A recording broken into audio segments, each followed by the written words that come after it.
les techniques. Donc, on va commencer. Juste un rappel sur le déroulé de la conférence. Donc, Bernard Prudhomme-Lacroix de l'ARS va nous faire une petite introduction sur le contexte en région Pays de la Loire. Ensuite, Muriel Labonne de l'Adréal nous présentera le décret tertiaire et ses grands contours. Et Olivier Penaud de la NAP nous donnera le contexte du secteur de la santé et les outils proposés par la NAP pour mettre en place ce décret. Et enfin, je vous présenterai le dispositif ETE un peu plus en détail. Donc, je vais redonner la parole à Bernard. Bernard, je vous laisse prendre la parole, ouvrir votre micro et introduire cette conférence. Merci Lucie pour ces propos introductifs et pour me donner la parole. Je vais être très court et laisser la parole en effet un certain nombre d'intervenants. Moi, je suis particulièrement content qu'on puisse engager cette série de webinaires sous l'appellation dispositif ETE, puisque c'est un dispositif, ça y est, qui est lancé, je dirais même qui est largement sur les rails, puisque Lucie en est une des émanations, recrutée dans le cadre de ce dispositif pour le coordonner avec Johan. On est particulièrement heureux en région. Alors, je ne me suis pas présenté, je vais commencer par ça, plutôt Bernard Prudhomme. Moi, je coordonne le volet investissement de l'agence, donc c'est aussi bien sur les secteurs médico-sociaux et sanitaires. On est allé naturellement vers l'énergie depuis quelques années. Alors, naturellement, parce qu'on a coopéré avec l'ADEME dans un premier temps autour d'un certain nombre d'actions. Ça s'est concrétisé par une convention cadre et par un premier embryon sur l'énergie via un poste de conseiller en énergie partagée. Alors, embryon qui s'est matérialisé sous la forme de Johan, qui a été recruté depuis 3 ans et qui a commencé à développer un certain nombre d'actions. Évidemment, tout ça a pris sens avec des résultats nombreux, des retours très positifs des établissements et l'intérêt de mettre en place ce dispositif qui est devenu de plus en plus évident avec l'arrivée du décret tertiaire. Donc aujourd'hui, on y est. Le dispositif a pris de l'épaisseur, de la largeur, mais il s'appelle maintenant ETE, efficacité transition énergétique. On a démultiplié Johan, entre guillemets, avec 6 postes qui interviennent dans les territoires au service du secteur de la santé. Le décret tertiaire se met en œuvre. Je dirais que cette première séance d'information, à la fois sur le décret tertiaire et le webinaire, vient concrétiser cette démarche qui est ancrée en région depuis 3 ans. Donc, j'en suis particulièrement content. Et je voudrais vraiment remercier la MAPES qui a été fait à fer de lance dans cette montée en puissance du dispositif.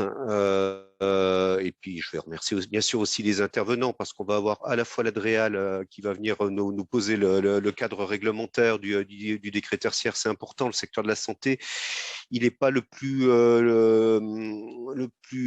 en avance sur ces questions environnementales au sens large et sur les questions de l'énergie parce que le secteur de la santé a beaucoup de préoccupations, on le sait, donc il faut y aller maintenant et le dispositif est là pour ça. Et puis remercier la NAP aussi qui va venir aussi être dans une logique de boîte à outils, d'accompagnement au niveau national, puis après au niveau régional, bien sûr, le dispositif ETE qui sera présenté par Lucie.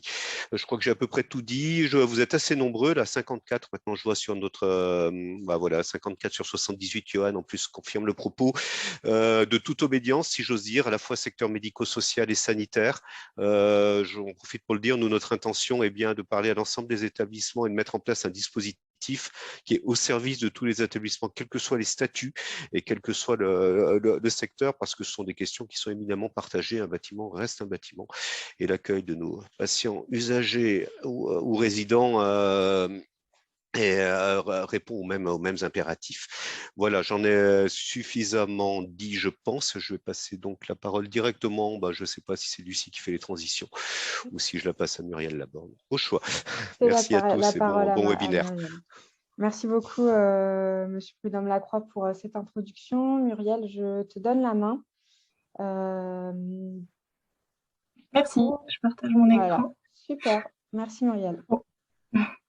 Bonjour, je suis Muriel Labonne, je suis chargée de mission énergie, immobilier et c'est la direction régionale service déconcentré du ministère de l'écologie.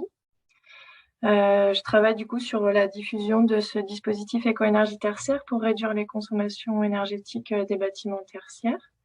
Et merci beaucoup Lucie et toute l'équipe pour m'avoir proposé cette intervention. Et je suis aussi référente énergie pour les Pays de la Loire, pour les bâtiments de l'État.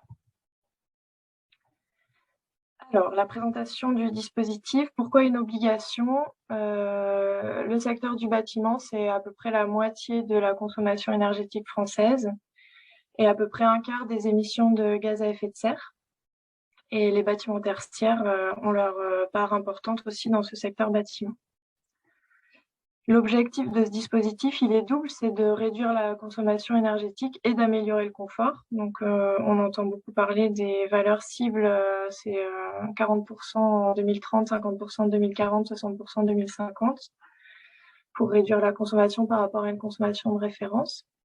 Et ce dispositif, il est sorti avec le décret en 2019, mais il a un historique beaucoup plus long qui date du Grenelle de l'environnement, donc 15 ans à peu près, un peu moins de 15 ans d'historique. Je vous ai mis à la fin du diaporama les liens vers tous les textes, la loi, le décret, les arrêtés. Les bâtiments concernés, c'est d'après la définition du tertiaire qui est donnée par l'INSEE, donc tous les bâtiments qui ne sont pas de l'exploitation et de la transformation de matières premières sont considérés comme tertiaires. Donc le tertiaire, c'est composé du tertiaire marchand et du non marchand. Donc marchand, commerce, transport, activités financières, etc. Non marchand, bureau, administration publique, enseignement, santé, action sociale. Donc c'est une définition par complémentarité avec primaire et secondaire qui sont exploitation et transformation de matières premières. Je vais détailler un peu plus loin dans là où on en est dans la réglementation sur les activités concernées parce qu'on a un arrêté qui précise ça et qui est en consultation actuellement. L'assujettissement, il est large, donc c'est les bâtiments existants et ceux qui sont à venir, les bâtiments qui vont se construire, avec un seuil de 1000 m², donc soit un bâtiment de plus de 1000 m² tertiaire, soit une partie de bâtiment dont le tertiaire fait plus de 1000 m², soit un ensemble de bâtiments situés sur un même site ou une même unité foncière, dont l'ensemble des activités tertiaires fait plus de 1000 m². Donc c'est bien existant et neuf, public et privé qui sont concernés.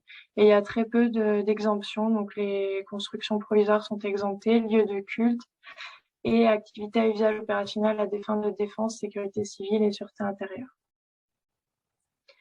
Le calendrier réglementaire, il y a eu la loi Elan, le décret tertiaire en 2019, et suivent un arrêté qui est modifié plusieurs fois. Donc l'arrêté, il est sorti en avril 2020, il a été modifié en novembre, mais c'est sorti en janvier 2021, en donnant les valeurs à ne pas dépasser de consommation pour certaines activités, les bureaux, enseignement primaire, secondaire, logistique du froid. Il a été remodifié en septembre 2021 pour reporter la première échéance de remontée des données au 30 septembre 2022 au lieu du 30 septembre 2021. Et là, il y a actuellement donc l'arrêté qu'on appelle valeur absolue 2, puisque le 1 était sorti en janvier. L'arrêté valeur absolue 2 est en consultation en ce moment jusqu'au 3 février. Donc, vous aurez le lien aussi dans ma présentation. Si vous voulez faire des commentaires, n'hésitez pas. C'est le but. Et dans cet arrêté valeur absolue 2 en consultation, il y a la liste des activités tertiaires en catégorie, sous-catégorie, qui sera en annexe 2 de l'arrêté. Donc, par exemple, pour l'activité santé et action sociale, donc c'est la catégorie, il y a 3 grandes familles, les centres hospitaliers, publics, privés, établissements médico-sociaux et activités santé libérales avec process. Et chacune des grandes familles, après, est détaillée en sous-catégories. Donc là, j'ai fait un imprimé écran de l'arrêté qui est en consultation. Voilà. Donc, pour en savoir plus, j'ai mis aussi le lien du replay du webinaire du ministère de l'écologie qui date du 15 décembre 2021 et qui a présenté cet arrêté valeur absolue 2 un peu plus en détail. Les principes du dispositif, donc, c'est de réduire la consommation énergétique du tertiaire, donc, comme je le disais tout à l'heure, de 40% en 2030, 50% en 2040, 60% en 2050, des échéances par décennie à partir de 2030. Donc, cette réduction en valeur relative, elle est par rapport à une année de référence, une consommation de référence associée à cette année, ou de ne pas dépasser une consommation maximale par catégorie de bâtiments tertiaires. Donc, c'est un des deux objectifs qu'il faut atteindre. Et donc, actuellement, dans l'arrêté, il y a les valeurs pour les bureaux, enseignement, logistique du froid. Et avec la sortie de l'arrêté valeur absolue 2, ça sera complété sur certaines catégories. L'accueil petite enfance, l'enseignement supérieur, c'est un plus complété pour les bureaux aussi. Enfin, il y a le détail dans l'arrêté en consultation. Donc, c'est basé sur ce dispositif sur les factures. Donc, sur la base des consommations réelles, autant que possible. Là, il y a une illustration pour deux cas, un bâtiment peu performant en cas numéro 1 et un bâtiment plus performant en cas numéro 2. Donc, le peu performant, donc par exemple pas isolé au niveau de l'enveloppe, il sera plus près de l'objectif de réduction de 40% en 2030. Et le bâtiment plus performant sera plus près de l'objectif de ne pas dépasser une consommation maximale pour son activité. Pour réduire les consommations, il faut mobiliser toutes les actions possibles, donc la performance énergétique des bâtiments, isoler l'enveloppe, installer des équipements plus performants avec une gestion active associée, exploiter les équipements au plus proche des besoins, adapter les locaux pour, par exemple, réunir les consommations similaires au même endroit, par exemple. Et puis, agir aussi sur le comportement des occupants. Donc, chacun est responsable aussi d'une partie des consommations. Il est possible de moduler ces objectifs, donc la consommation à ne pas dépasser, la consommation relative, en cas de contraintes techniques, architecturales ou patrimoniales, en cas de changement d'activité, d'évolution du volume d'activité et en cas de disproportion économique des actions. Et c'est détaillé, donc un temps de retour supérieur à 30 ans pour l'enveloppe, 15 ans pour les équipements et 6 ans pour l'optimisation des équipements, donne droit à des modulations.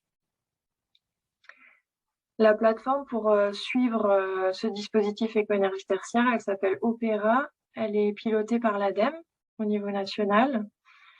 Et c'est sur cette plateforme, donc ce lien-là, qu'il faut chaque année remonter les consommations. La première échéance, du coup, c'est le 30 septembre 2022, échéance à laquelle il faudra remonter la consommation 2020, 2021 et la consommation de référence. Le planning de déploiement de la plateforme Opéra, donc j'ai fait un copier-coller aussi de ce qui a été présenté au webinaire national le 15 décembre, si vous voulez en savoir plus. Donc depuis janvier, on peut créer un compte pour donc les assujettis ou les référents mandatés peuvent créer un compte, déclarer des données de consommation. Par contre, la situation de référence ne sera déclarable qu'à partir d'avril. La testation annuelle qui est générée automatiquement par Opéra pourra se faire à partir de juillet. Et en janvier l'année prochaine, il est prévu l'interfaçage automatique avec les logiciels déjà existants de suivi des consommations. Donc j'ai remis le lien du webinaire pour en savoir plus. Que faut-il faire et quand ? Donc actuellement, il faut savoir qui est assujetti, qui ne l'est pas, donc établir la liste des assujettis, leur consommation et leur situation de référence. Et puis, en cas de location, de bail, il faut s'organiser entre propriétaires et locataires pour définir qui fait quoi et l'inscrire dans les baux si ce n'est pas déjà fait. Avant, donc la première échéance, ce sera le 30 septembre 2022. Donc, avant cette échéance, il faudra renseigner les consommations de l'année 2020-2021 et la situation de référence sur Opéra pour tous les assujettis.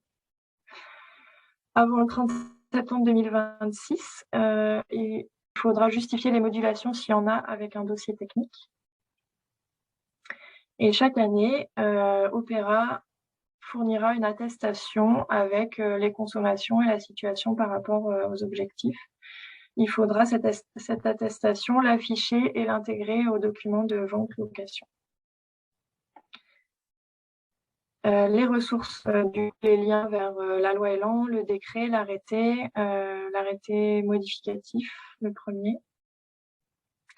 Et puis les appuis documentaires, il y a une foire aux questions sur Opéra qui est mise à jour régulièrement, qui contient énormément de questions-réponses. Donc avant de contacter quelqu'un, n'hésitez pas à consulter cette foire aux questions.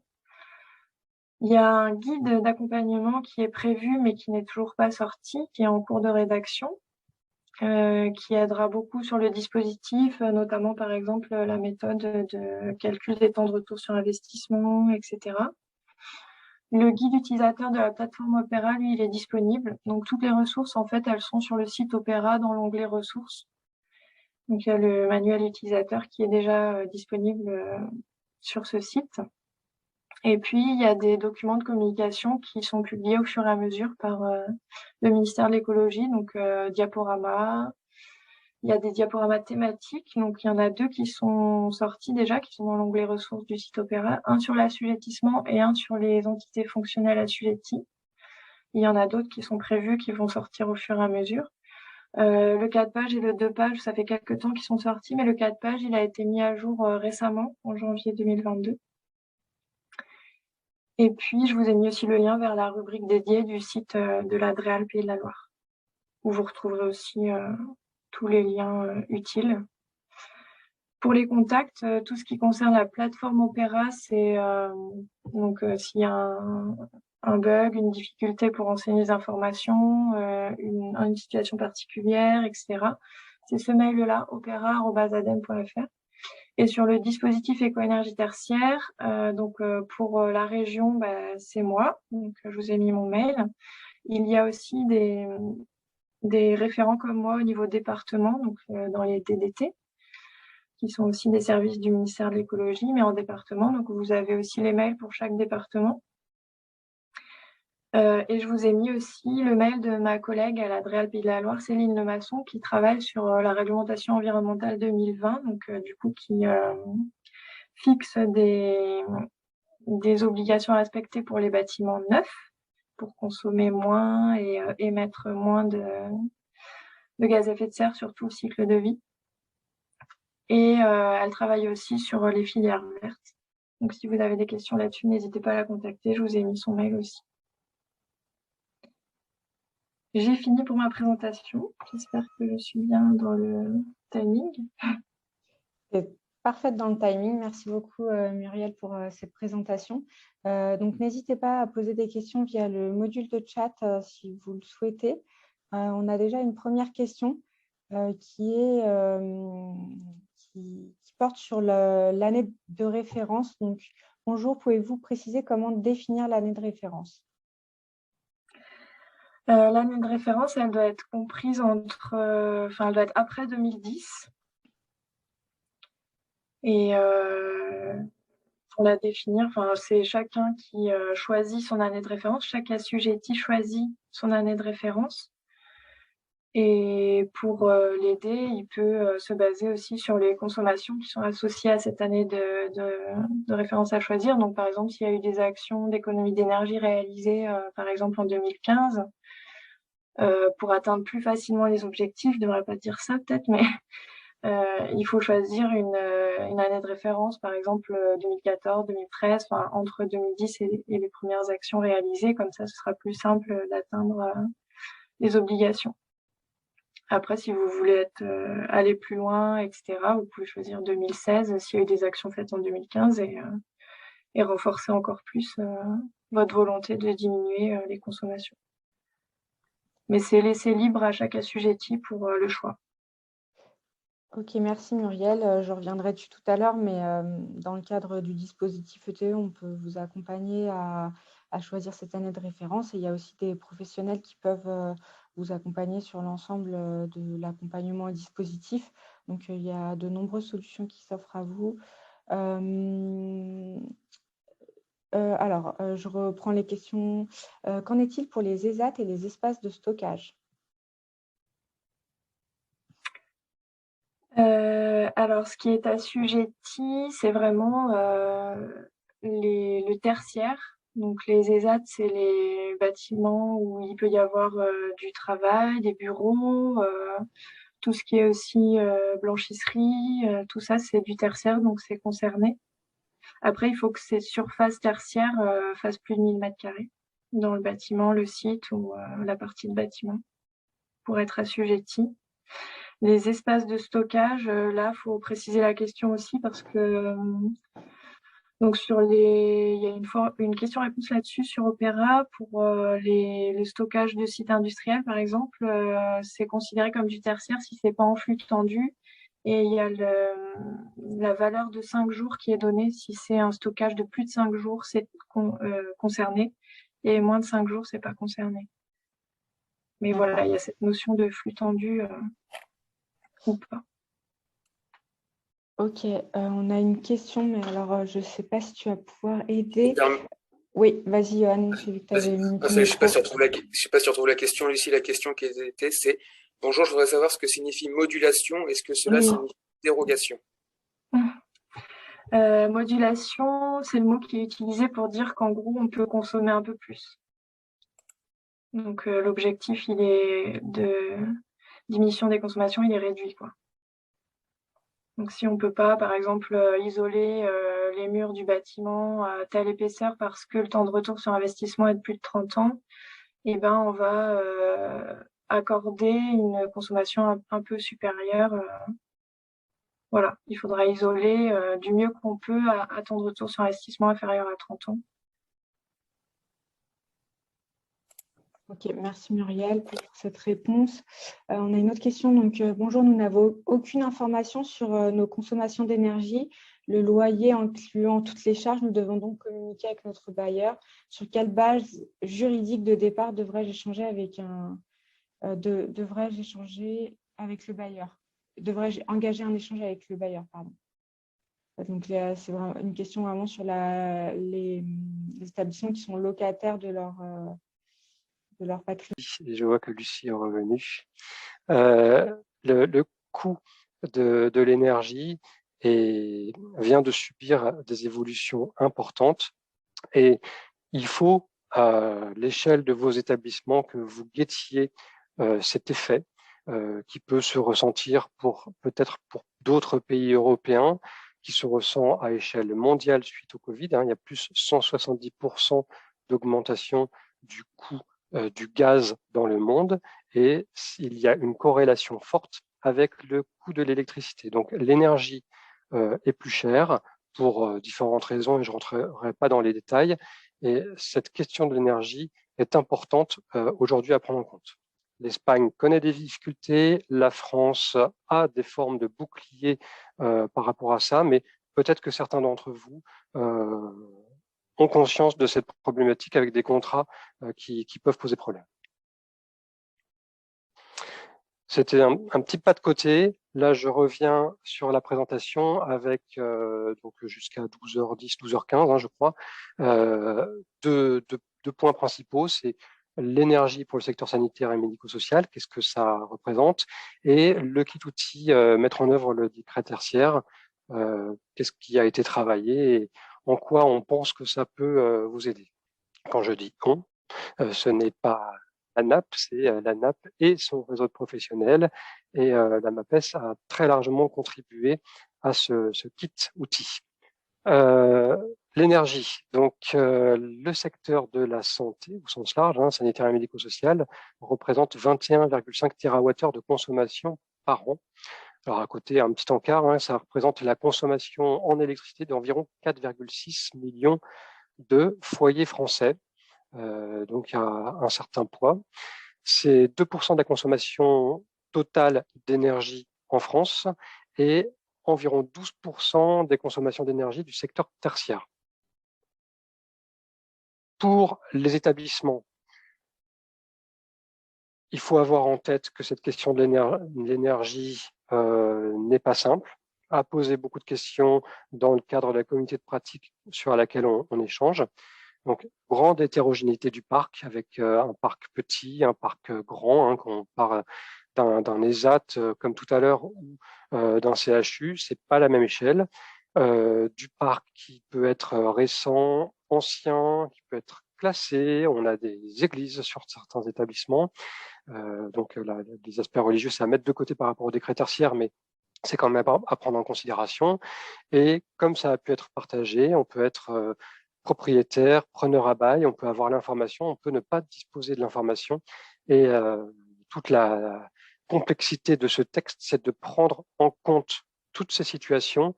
Et si vous allez sur Opera, dès aujourd'hui, vous verrez que le premier élément à renseigner, c'est l'entité fonctionnelle assujettie. Vous allez préciser par rapport à cette entité fonctionnelle votre rôle. Est-ce que vous êtes locataire? Est-ce que vous êtes propriétaire? Est-ce que vous êtes preneur à bail? Donc ça a été détaillé dans l'outil développé par l'ADEME sur base de ce que le ministère de la Transition écologique a écrit comme texte. Le secteur a des spécificités, donc un fonctionnement continu semaine et week-end, des postes de consommation spécifiques avec des outils qui sont très spécifiques à la santé, du chaud, mais également du froid, avec une gestion particulière, donc un chauffage supérieur à la moyenne, et on essaye de maintenir une certaine fraîcheur en été, des normes d'hygiène qui ont un impact sur les consommations d'énergie, avec la ventilation, et surtout, on ne peut pas se comparer aux autres secteurs du secteur tertiaire. On ne peut pas se comparer à une caserne, on ne peut pas se comparer à des bureaux, on ne peut pas se comparer à de l'hôtellerie, c'est incomparable. Donc ça, c'est ce qui a été partagé. Pour resituer par rapport à ce que Madame Labonne présentait, donc sur les 973 millions de mètres carrés du secteur tertiaire en France, le secteur sanitaire et médico-social, ça représente 100 millions de mètres carrés. C'est à peu près du même ordre que les consommations. Tout à l'heure, je vous disais 12% en termes de consommation et environ 10% en termes de surface. Et dans les grands chiffres, c'est cohérent. On compte 3000 structures hospitalières, 33 000 ESMS. Pour aller un petit peu plus loin sur les spécificités, donc dans le sanitaire, on est plutôt sur 25%, un quart de surface d'hébergement, pour préciser. Puis en EHPAD, si on prend que l'EHPAD côté ESMS, on est plutôt sur 3/4 de surface d'hébergement.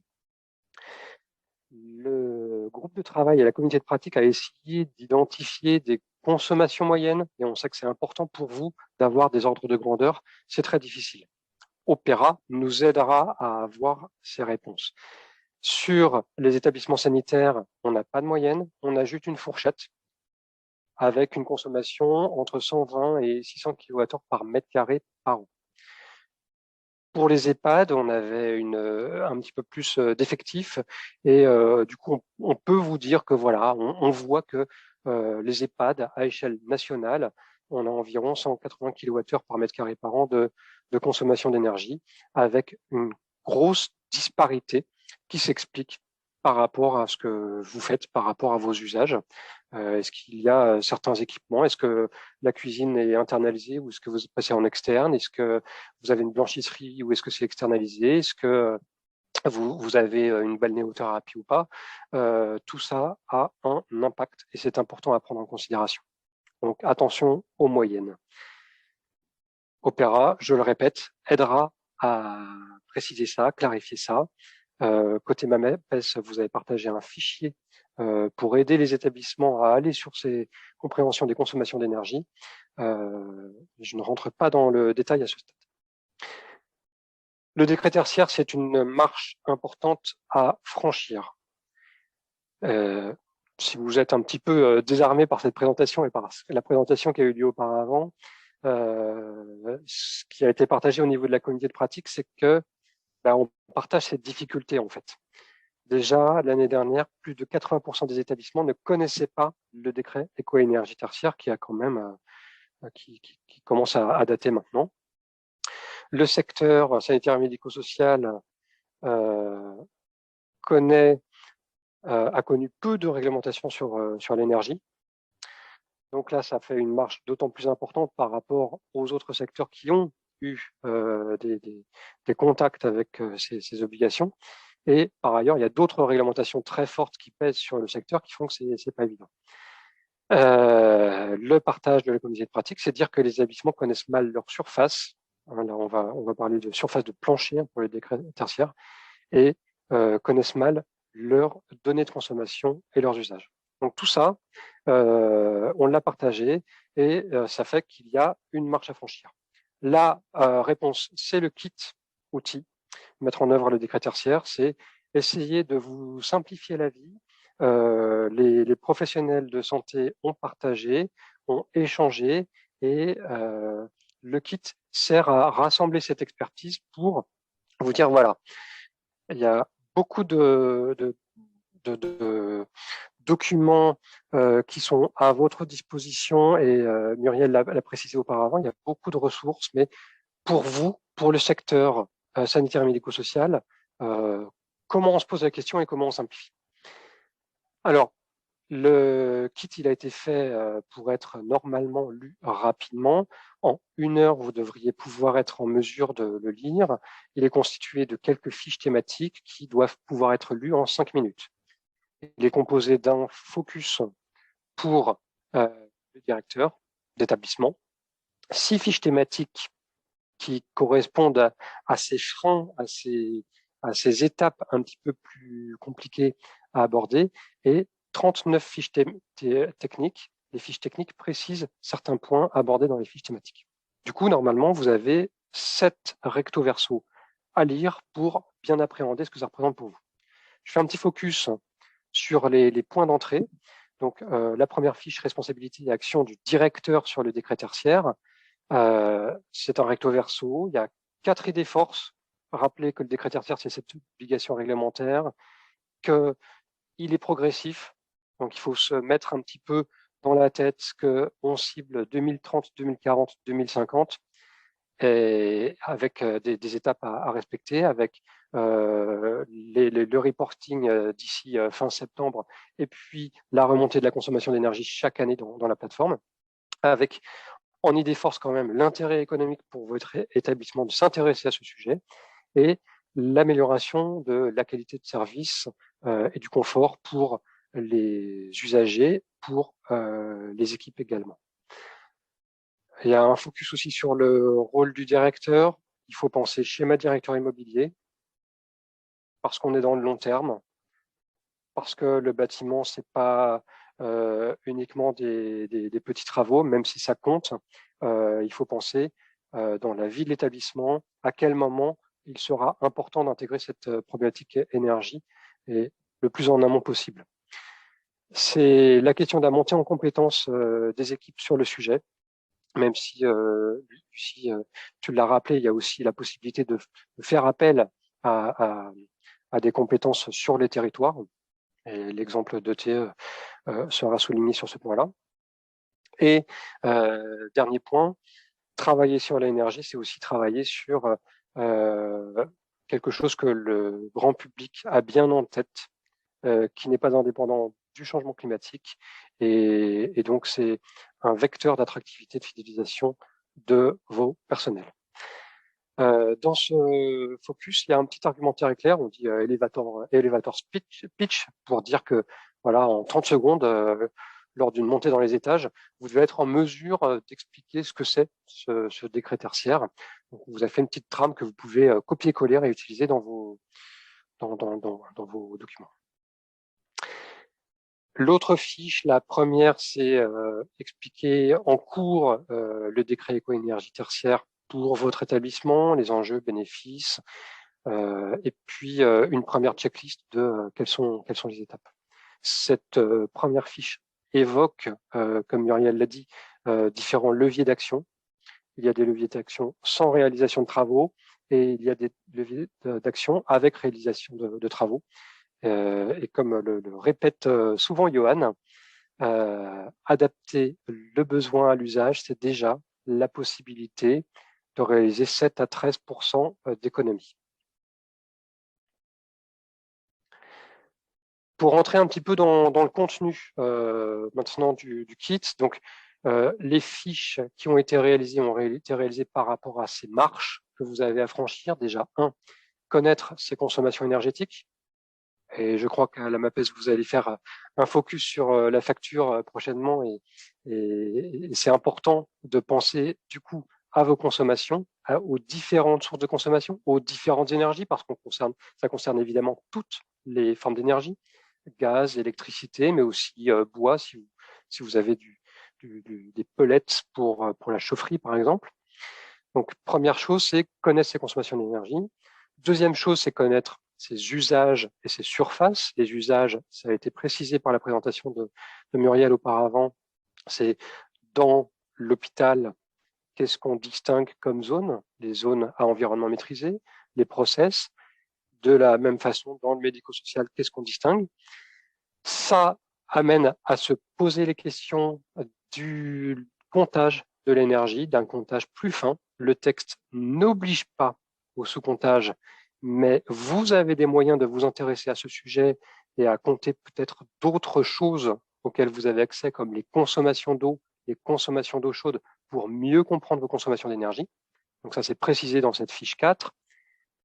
Également mentionné et plus en lien avec le texte, c'est le choix de l'année de référence quand on veut baisser en 2030. C'est par rapport à une année de référence choisie entre 2010 et 2020. Cette fiche précise un petit peu le choix que vous aurez à faire sous Opéra de l'année de référence. Et le dernier point, c'est financer la transition énergétique de son patrimoine. Quelles sont les pistes?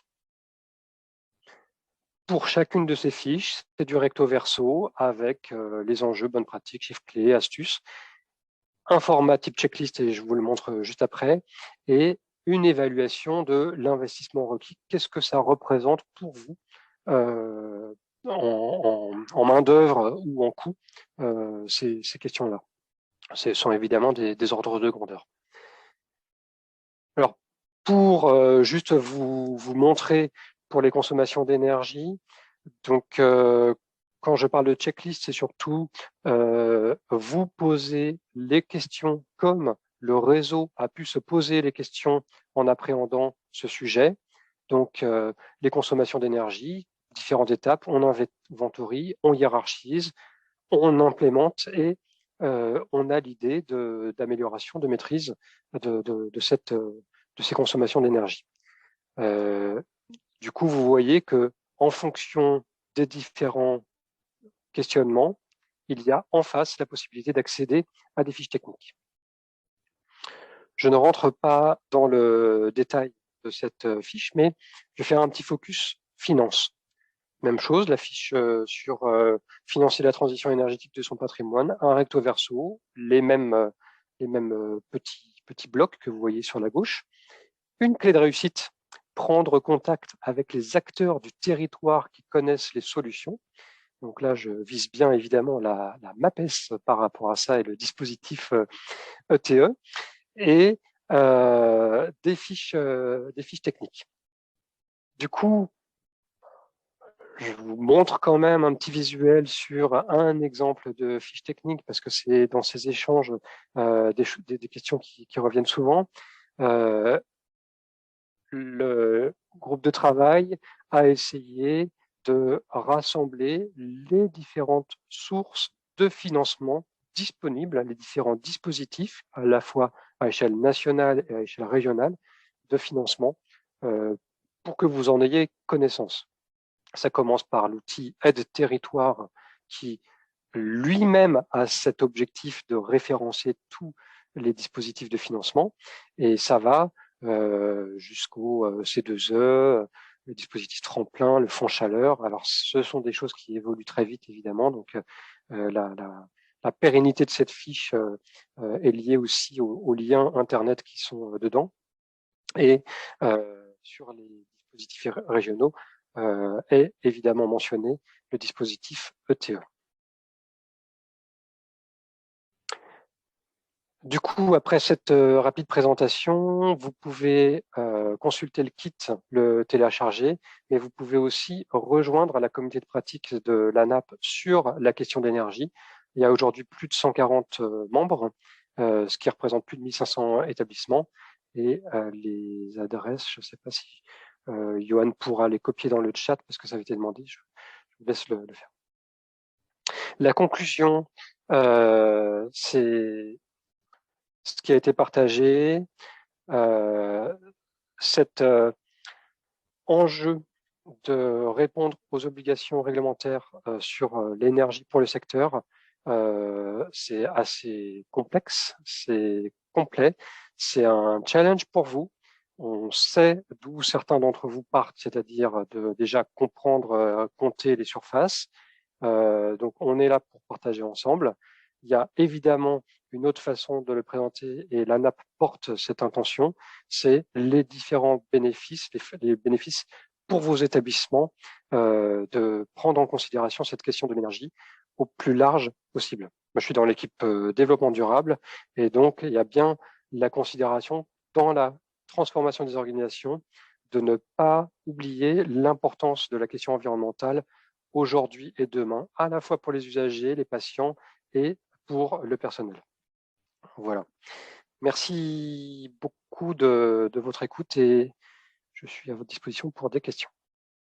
Merci beaucoup Olivier pour cette intervention qui introduit très bien du coup la présentation du dispositif ETE. Est-ce que tu peux arrêter ton partage d'écran en attendant de reprendre la main pour vous présenter le dispositif ETE? Je lance un petit sondage. Alors, je découvre l'outil. C'est des questions très simples. 2 questions simples pour nous donner un peu la température et l'état d'esprit.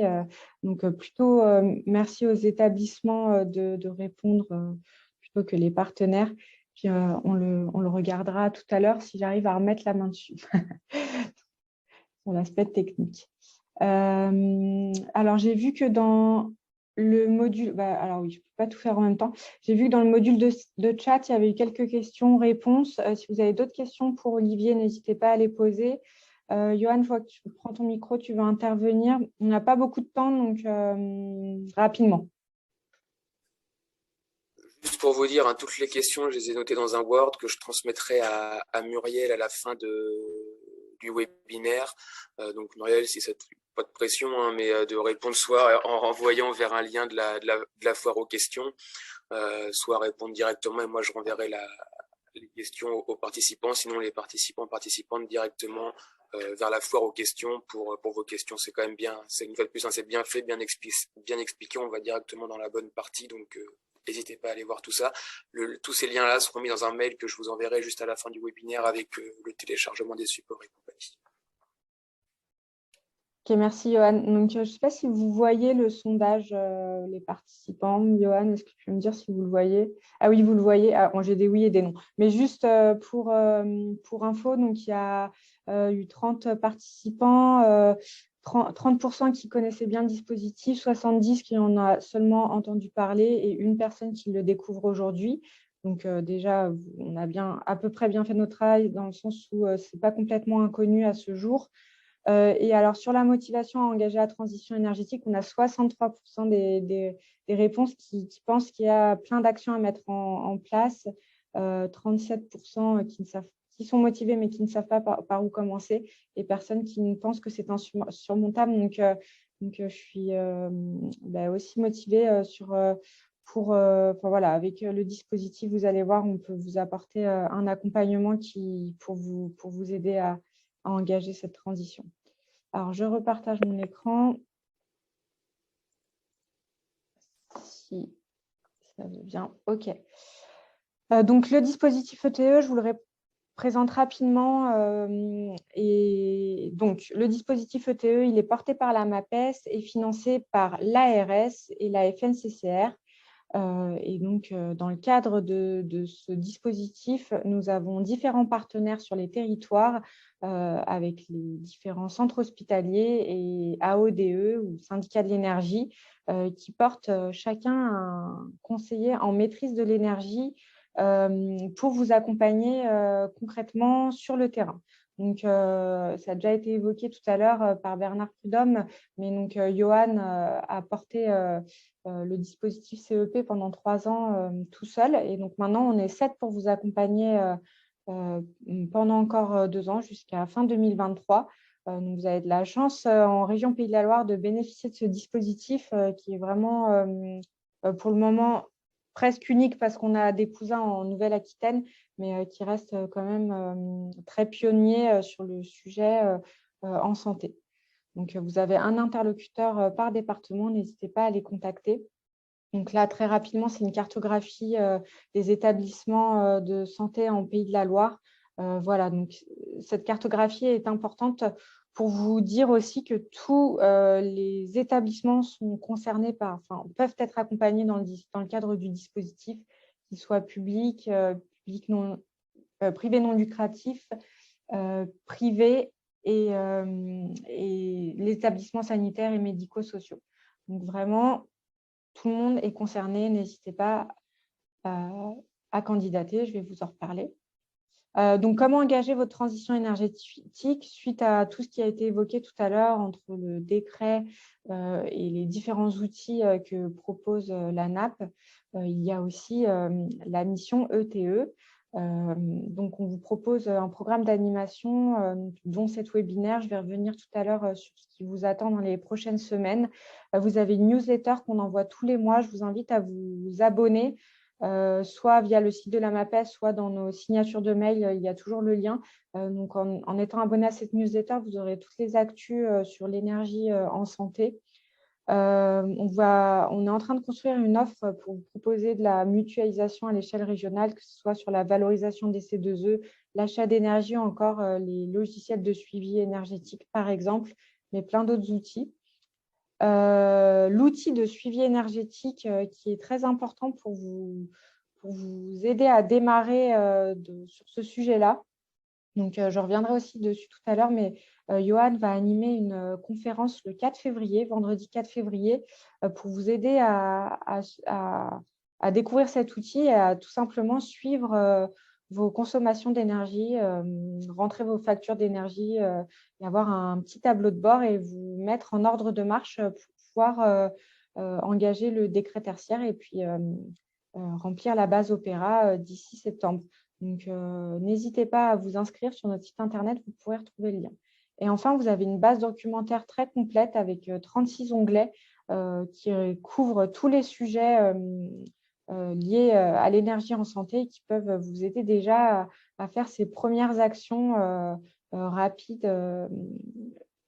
et peu coûteuses à mettre en place pour faire rapidement des économies. Enfin, vous avez l'équipe ETE qui est là pour vous. Je reviendrai dessus après avec un petit trombinoscope. Donc, votre projet énergie, vous avez soit un projet d'efficacité énergétique, donc là, c'est le dispositif ETE qui vous permet de vous faire accompagner, ou alors vous avez un projet d'énergie renouvelable. Vous pouvez passer par nous, les conseillers, pour travailler ces sujets-là. Mais sachez qu'il y a le réseau des énergies renouvelables des Pays de la Loire qui est là aussi pour vous accompagner. Je ne m'attarde pas dessus, vous aurez le lien dans la présentation. Pour en revenir à l'efficacité énergétique, donc dans le cadre du dispositif ETE, vous avez un accompagnement financier et humain. Donc, l'accompagnement humain, c'est une mise à disposition d'un conseiller en maîtrise de l'énergie, je l'ai dit tout à l'heure, un par département, qui est financé à 100%. Donc, c'est un accompagnement qui est complètement gratuit pour les établissements. Et donc, ce CME vient vous accompagner à structurer votre projet, à faire votre suivi énergétique, à mettre en place une politique énergie dans votre établissement et puis plus concrètement à vous aider à atteindre ces 7 à 13 ou 15% dans le cadre d'un plan d'action, ce qu'on appelle Quick Wins. Donc, c'est vraiment des actions faciles, simples, avec peu d'investissement à mettre en place et qui font faire des économies rapidement. Donc, cet accompagnement, il est 100% financé dans le cadre du dispositif. Je vous invite fortement à faire appel à ces conseillers en maîtrise de l'énergie qui sont là pour vous accompagner jusqu'à fin 2023. Donc, profitez-en. Dans le cadre du dispositif, vous avez aussi des aides financières jusqu'à 60% pour financer vos études. Donc, ça peut être des audits énergétiques, mais vous avez toute une liste d'études qui peuvent être financées de la simulation thermique dynamique, une liste d'études qu'on vous transmettra à la fin dans le mail récapitulatif à l'issue de cette conférence. Et ensuite, nous avons aussi de l'outillage financé jusqu'à 50%. Tout à l'heure, Olivier de la Nappe l'a précisé dans sa présentation que le comptage, c'est très important pour pouvoir mieux suivre vos consommations. Donc, dans le cadre du dispositif, vous pouvez aussi bénéficier d'aides pour financer vos compteurs, des GTB ou encore un logiciel de suivi énergétique qu'on va mettre en place pour le mutualiser auprès des établissements. Ce qui n'est pas financé dans le cadre du dispositif, c'est tous les travaux d'investissement, mais aujourd'hui, il existe de nombreuses aides pour vous accompagner dans le financement de vos travaux, comme les C2E. Donc, n'hésitez pas aussi à revenir vers nous. On a une vision exhaustive de ce qui peut vous être proposé. Donc, voilà pour le projet. J'espère que ça a été clair dans les grandes lignes. Si ce n'est pas le cas, vous contactez le conseiller énergie de votre département. Donc, vous retrouvez les différents interlocuteurs. Vous pouvez aussi revenir vers Johan ou moi plus simplement. Alors, j'ai passé une slide sur laquelle je vais revenir. Donc, pour bénéficier de notre accompagnement, il faut candidater. Vous avez 3 questionnaires à remplir, des factures d'énergie à fournir, une lettre d'engagement et un petit flash diag pour mesurer votre maturité énergétique à remplir. Rien que candidater, c'est déjà vous engager et avancer dans votre démarche et vous mettre en ordre de marche pour le décret tertiaire. En remplissant les questionnaires, en fournissant vos factures d'énergie, c'est déjà le premier travail pour pouvoir remplir la plateforme Opera. C'est-à-dire que ça vous permet de déjà rentrer dans le sujet. Rien qu'en faisant ça, vous avez déjà fait une grande partie du travail de la structuration de votre projet. Donc, pour les établissements qui n'auraient pas encore candidaté, je vous invite soit à aller voir le processus de candidature ou simplement à aller contacter votre conseiller énergie en département.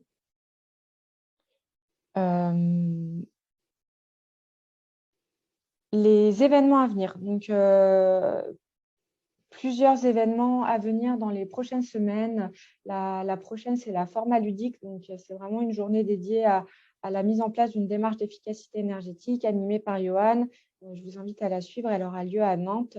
Et vous pouvez déjà noter dans votre agenda aussi le 14 juin. Ce sera une journée dédiée à l'efficacité énergétique pour la santé. Donc, vraiment des retours d'expérience, des interventions d'experts, Enfin, vraiment, si vous avez une journée à retenir dans votre calendrier sur le sujet, c'est le 14 juin à Angers. Vous pouvez déjà la noter. On vous enverra les invitations quand le programme sera un peu plus complet. Et ensuite, on a toute une série de webconférences. Je vais m'attarder sur les 2 prochaines. Donc, j'en ai déjà parlé. Il y a celle que Johan anime le 4 février pour vous présenter l'outil de suivi énergétique qui vous aidera vraiment à démarrer votre démarche pour saisir Opera d'ici septembre. Et ensuite, le 22 février, on vous propose une conférence qui a été évoquée aussi tout à l'heure sur comprendre une facture d'énergie, tout simplement, comprendre les différentes composantes, qu'est-ce que je paye, pourquoi, comment, l'acheminement, essayer de décortiquer votre facture et enfin comprendre ce qui se cache derrière les différentes lignes. Et puis, analyser votre courbe de charge. La courbe de charge, c'est les points 10 minutes. C'est ce qui vous permet de voir votre profil énergétique et déjà, en un coup d'œil, d'identifier certaines dérives et de faire des rectifications sur votre contrat. Donc, grâce à cette conférence, vous pourrez déjà rapidement faire des économies sur votre facture, rien qu'en optimisant votre contrat si ça n'a pas déjà été fait. D'une manière générale, je vous invite à suivre notre programme. On propose en théorie des événements qui sont vraiment en lien avec l'actualité et vos problématiques. Je ne vois pas d'autres questions dans le chat, donc je vais laisser la parole à Johan qui souhaite ajouter un mot. Oui, donc merci beaucoup Lucie pour l'offre de service. Donc même si vous ne voulez pas vous inscrire maintenant et que vous voyez des webinaires ou autres qui vous intéressent, bloquez déjà les dates. Concernant les aides, je ne sais pas si tu as répondu Lucie à cette question. Ah oui, non, je n'y ai pas répondu. Les aides concernant le dispositif ETE sont rétroactives pour toute facture signé après le 1er juin, le 1er juin 2022, qui est le lancement du nouveau dispositif ETE. Donc, il y a une rétroactivité sur les aides ETE. Autre chose, le décret tertiaire peut peut-être faire peur, mais sachez que, comme l'a dit Olivier, Muriel et Lucie, tout est possible. On a déjà des EHPAD qui ont mis en place le suivi énergétique de la MAPES. Je vous mettrai le lien au webinaire du 4 février, qui sont déjà quasiment aux 30% aux 40% d'économie d'énergie. Il y en a qui sont passés en LED au fur et à mesure depuis 2012. Une petite isolation des combles, un peu de sensibilisation, et les 40%, on les a. Donc il y a vraiment la première strate est vraiment largement faisable. Pour vous aider à choisir votre année de référence, effectivement, Opéra la prendra ensuite automatiquement en compte, la rigueur climatique. Est-ce qu'il a fait plus chaud ou plus froid, ce sera automatiquement calculé. Par contre, pour choisir votre année de référence et votre bonne année de référence, là, c'est à vous de faire ce travail. Donc là, 2 méthodes. Soit vous faites, comme disait Muriel, un historique de vos travaux en disant j'ai changé mes fenêtres en 2014, donc il faut que je remonte au moins jusqu'à 2013 pour prendre en compte le gain énergétique généré par mes travaux. Si vous n'avez pas fait de travaux, il est important de prendre en compte la rigueur climatique. Et là, pour cela, je rentre pas dans le détail, mais sachez que l'Excel proposé par la MAPES permet d'estimer une année de référence, une bonne année de référence en fonction de la rigueur climatique. Je rentre pas plus dans le détail, CF webinaire du 402 ou CF le lien qui renvoie vers le suivi énergétique et le tutoriel de la MAPES dans le mail que vous recevrez dans quelques instants.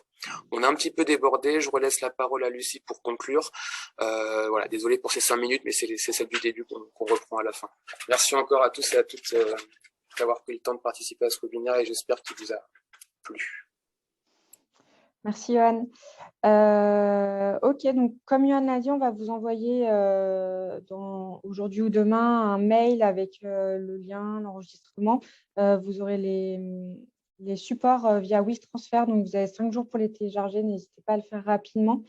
Inscrivez-vous à nos prochains événements et merci encore à nos intervenants d'avoir partagé leur expertise avec nous. Merci beaucoup, Monsieur Prudhomme, Muriel et Olivier pour vos interventions.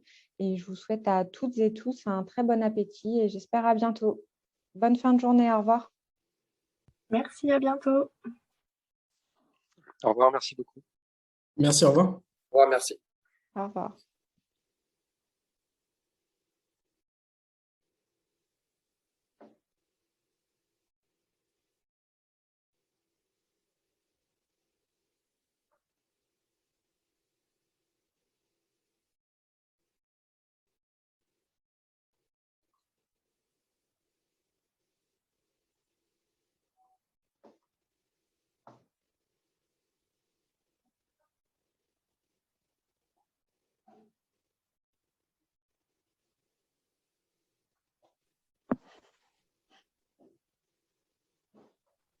Vous souhaitez débriefer ou... On peut débriefer. On a encore du monde, on peut débriefer quand même. Oui, je pense que les personnes qui restent... Il n'y a rien, il n'y a pas grand-chose à cacher. Si tu coupes l'enregistrement, je pense que ça va. Ah, ok. Oui, non, il est en pause. J'ai mis en pause, mais je ne sais pas comment l'arrêter définitivement. Je pense que ça se fera à l'arrêt de la... D'accord, oui. Ah, il se fait à l'arrêt, je crois. Ça se fait à l'arrêt, ok. C'est vrai que...